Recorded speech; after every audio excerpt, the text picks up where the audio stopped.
జున్నుపాలు లేకుండా ఎగ్స్‌తో అసలు స్మెల్లే రాకుండా జున్ను ఎలా ప్రిపేర్ చేయాలో ఈ వీడియోలో చూపిస్తున్నానండి.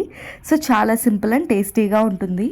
ఫస్ట్ ఒక మిక్సీ జార్లో మనం ఒక 5 ఎగ్స్‌ని తీసుకొని మంచిగా బీట్ చేసుకోవాలి. కన్సిస్టెన్సీ వీడియోలో చూపించిన విధంగా ఉంటే సరిపోతుందండి. నెక్స్ట్ దాన్ని ఒక బౌల్లోకి షిఫ్ట్ చేసుకొని బెల్లం యాడ్ చేసుకోవాలి. నేను మీడియం కప్‌తో 2 కప్స్ బెల్లం అయితే యాడ్ చేసుకున్నాను. నెక్స్ట్ అది బాగా మిక్స్ చేసుకొని పచ్చి పాలైనా పర్లేదు, కాచిన పాలైనా పర్లేదు, ఒక 1/2 లీటర్ మిల్క్‌ని అయితే ఇందులో యాడ్ చేసుకొని బెల్లం ఉండలు లేకుండా మంచిగా మిక్స్ చేసుకోవాలండి. నెక్స్ట్ ఇందులో మనం దంచిన యాలకుల పొడి అండ్ మిరియాల పొడి వేసుకోవాలి. అప్పటికప్పుడు దంచి వేసుకుంటే ఆ ఫ్లేవర్స్ అనేది ఇంకా ఎన్హాన్స్ అవుతాయన్నమాట.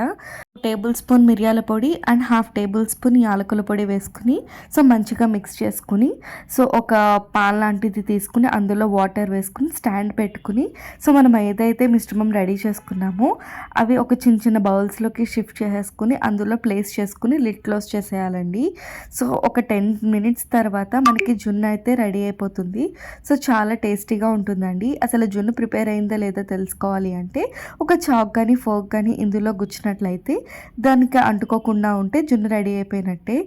చూసారు కదా ఎంత బాగా వచ్చిందో, చాలా టేస్టీగా ఉంది. మీరు కూడా ట్రై చేసి ఎలా వచ్చిందో కామెంట్ చేయండి. Food video link channel name కింద ఇచ్చాను. Thank you for watching.